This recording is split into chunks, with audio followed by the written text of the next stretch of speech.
DC motor. Electric motors are everywhere. Almost every mechanical movement that you see around you is caused either by an alternating current or direct current electric motor. Here, we are going to explore a DC motor. A DC motor is a device which converts electrical energy into mechanical energy. A current-carrying wire in the presence of a magnetic field will always have a tendency to move. This effect is known as motor effect. Want to watch the motor effect?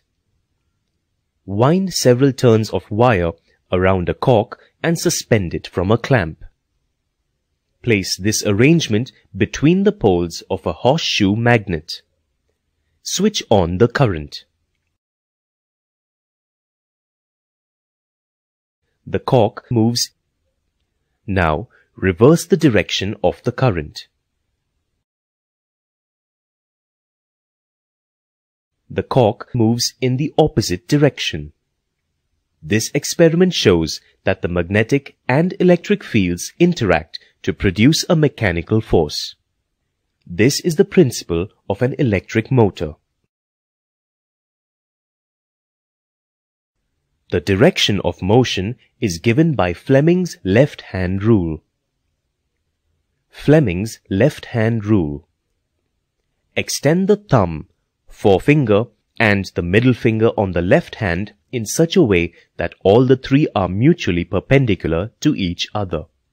If the forefinger points in the direction of the magnetic field, the middle finger in the direction of the current, then the thumb points in the direction of the force exerted on the conductor. A rectangular coil made of insulated copper wire is wound on a soft iron core. This is the armature.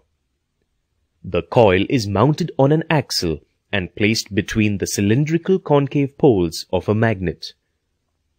Thus, the armature becomes an electromagnet when a current passes through it.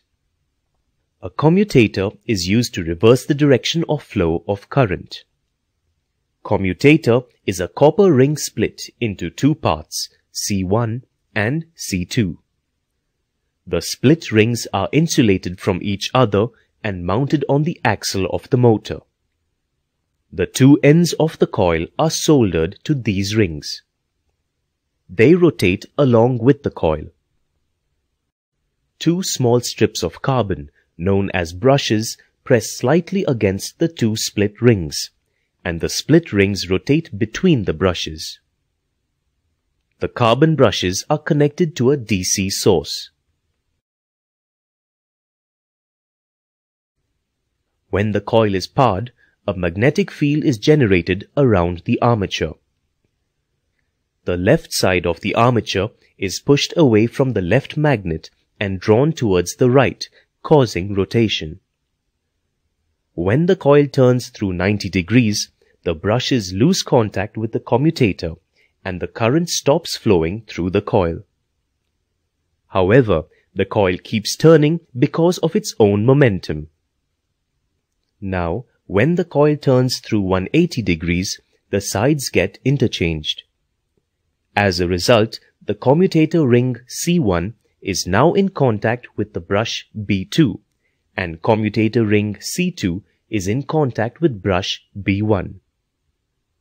Therefore, the current continues to flow in the same direction. Again, brushes and the split rings lose contact when the coil turns through an angle of 270 degrees.